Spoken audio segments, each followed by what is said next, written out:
અમદાવાદમાં માર્ટિનોઝ pizza outlet seal કરવામાં આવ્યું। સ્વચ્છતાની તસદી ન લેવી માર્ટિનોઝ પિઝા સ્ટોરને ભારે પડી ગઈ। મફતમાં પિઝા વેચ્યા બાદ રોડ ઉપર ગંદકી કરતા એએમસીની કાર્યવાહી। નવા આઉટલેટ પર મફતના પિઝા માટે લોકોએ પડાપડી કરી હતી। પિઝા આપ્યા બાદ જાહેરમાં ગંદકી સાફ ન કરાતા સીલ કરવામાં આવ્યું છે। ઉદ્ઘાટન વખતે મફતના પિઝાની સ્કીમ માર્ટિનોઝ સંચાલકને ભારે પડી ગઈ।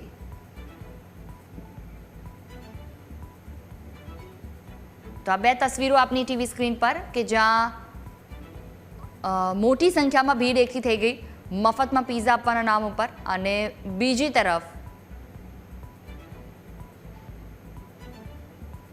ગંદકી સાફ કરવામાં ન આવતા સીલ કરી દેવામાં આવ્યું છે। ગઈકાલે જ ઓપનિંગ હતું અને બીજા જ દિવસે સીલ કરી દેવામાં આવ્યું। તો આ બંને તસવીરો કે જ્યાં ગઈકાલે ઉદ્ઘાટન થયું, મોટી સંખ્યામાં લોકો પિઝા લેવા માટે આવી પહોંચ્યા હતા। મફતની સ્કીમમાં ખૂબ પડાપડી થઈ અને આજે સ્ટોર સીલ કરી દેવામાં આવ્યો, જેનું કારણ છે કે કાલે જે લોકોએ પિઝા ખાધા તેમણે પણ સ્વચ્છતાનું ધ્યાન ન રાખ્યું અને રસ્તા ઉપર પેકેટ ફેંકી દીધા, અને તે પછી જે જવાબદારી દુકાનદારની બને છે તેમણે પણ